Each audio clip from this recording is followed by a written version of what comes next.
Thank you, everybody. Thank you. I didn't know that Melania was going to be saying the Lord's Prayer, but I thought that was very beautiful. Thank you. Thank you. Right. It's so great to be here in Florida, my second home with you. This is a state I truly love. This is a state where we all had great victory together. Thank you. It's now been 1 month since my inauguration, and I am here to tell you about our incredible progress in making America great again. And I'm also here to tell you about our plans for the future, and they're big and they're bold, and it's what our country is all about, believe me. I'm here because I want to be among my friends and among the people. This was a great movement, a movement like has never been seen before in our country or probably anywhere else. This was a truly great movement, and I want to be here with you, and I will always be with you. I promise you that. I want to be in a room filled with hardworking American patriots who love their country, who salute their flag, and who pray for a better future.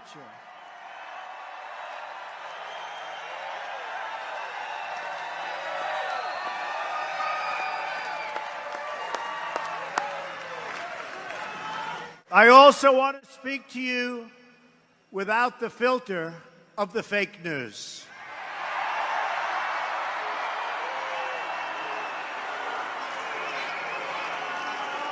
The dishonest media, which has published one false story after another, with no sources, even though they pretend they have them, they make them up in many cases. They just don't want to report the truth, and they've been calling us wrong now for 2 years. They don't get it, but they're starting to get it. I can tell you that. They've become a big part of the problem. They are part of the corrupt system. Thomas Jefferson, Andrew Jackson, and Abraham Lincoln, and many of our greatest presidents fought with the media and called them out, oftentimes, on their lies. When the media lies to people, I will never, ever let them get away with it. I will do whatever I can that they don't get away with it. They have their own agenda, and their agenda is not your agenda. In fact, Thomas Jefferson said, "Nothing can be believed which is seen in a newspaper. Truth itself," he said, "becomes suspicious by being put into that polluted vehicle." That was June 14th, my birthday, 1807. But despite all their lies, misrepresentations, and false stories, they could not defeat us in the primaries, and they could not defeat us in the general election, and we will continue to expose them for what they are, and most importantly, we will continue to win, win, win.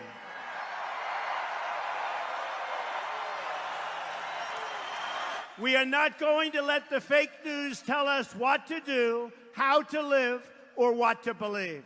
We are free and independent people, and we will make our own choices. We are here today to speak the truth, the whole truth, and nothing but the truth. I hear your demands, I hear your voices, and I promise you I will deliver. I promise that.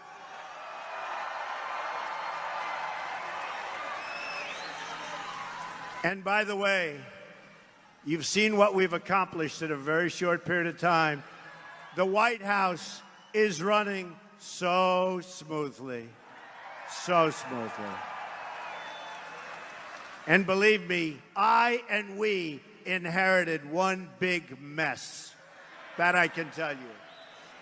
But I know that you want safe neighborhoods where the streets belong to families and communities, not gang members and drug dealers who are right now, as I speak, being thrown out of the country, and they will not be let back in. We will have strong borders again.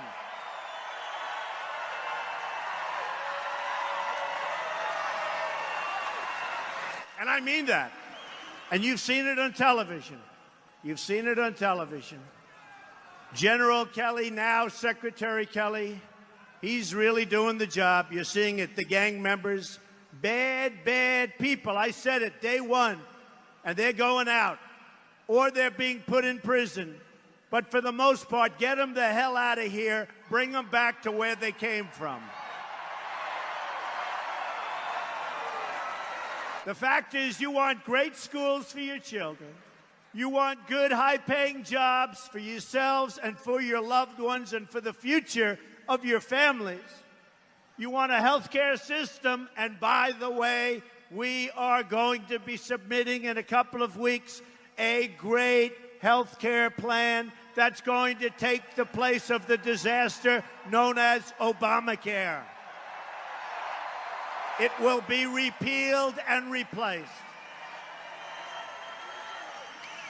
And for those people, the people that are put into rooms where Republicans are talking about the plan, and it wouldn't matter what they say, for those people, just so you understand, our plan will be much better health care at a much lower cost, okay?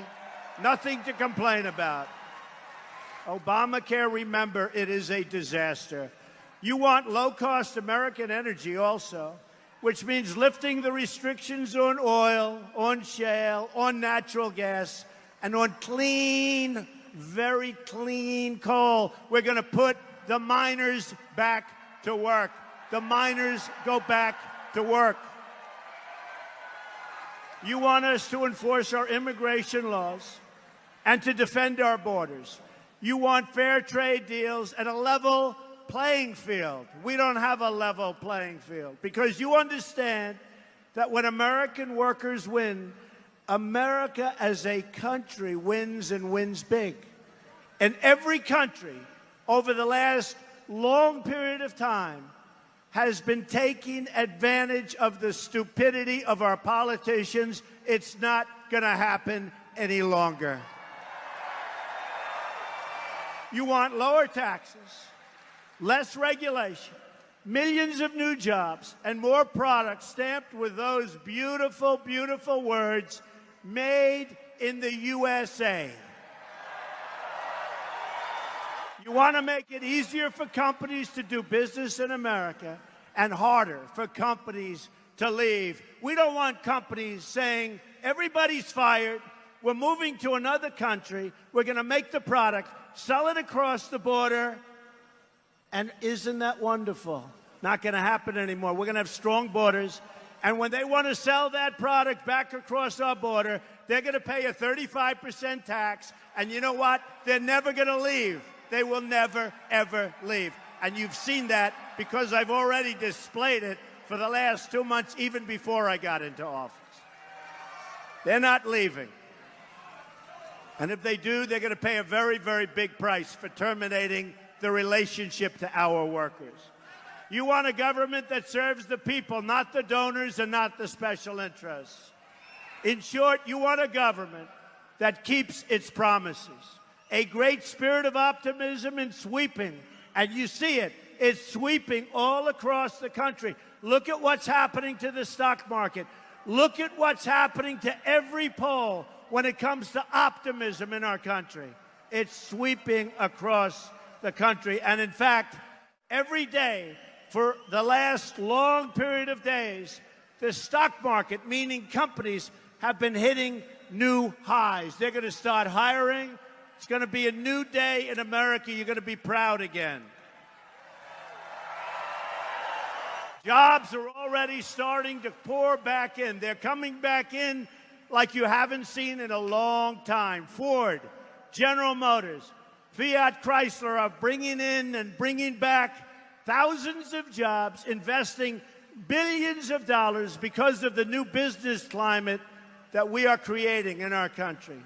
In Arizona, Intel, great company, just announced it will open a new plant that will create at least 10,000 brand new, beautiful American jobs. I followed through on my promise to withdraw from the job-killing disaster known as the Trans-Pacific Partnership, TPP. We have just terminated our relationship to it. We're going to have tremendous trade deals all over the world, but they're going to be bilateral or, as we would say, one-on-one. None of these deals will we get caught in quicksand, where we get mired in and we can't do anything about it, like, by the way, NAFTA and so many others. And my administration has begun plans to crack down on foreign cheating and currency manipulation, which is killing our companies and really, really hurting our workers. We're going to end it.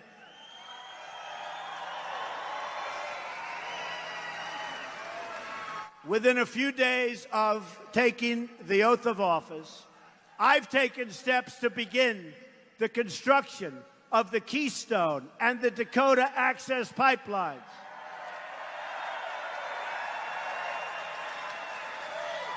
Anywhere from 30 to 40,000 jobs.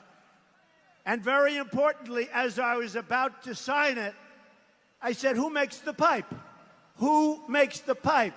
Something this audience understands very well, right? Simple question. The lawyers put this very complex document in front. I said, who makes the pipe? They said, sir, it can be made anywhere. I said, not anymore. So I put a little clause in the bottom. The pipe has to be made in the United States of America if we're going to have pipelines.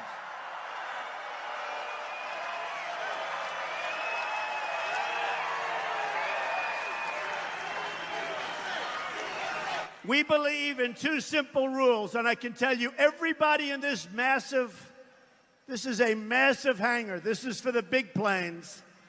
And by the way, do you think that one media group back there, that one network, will show this crowd? Not one. Not one.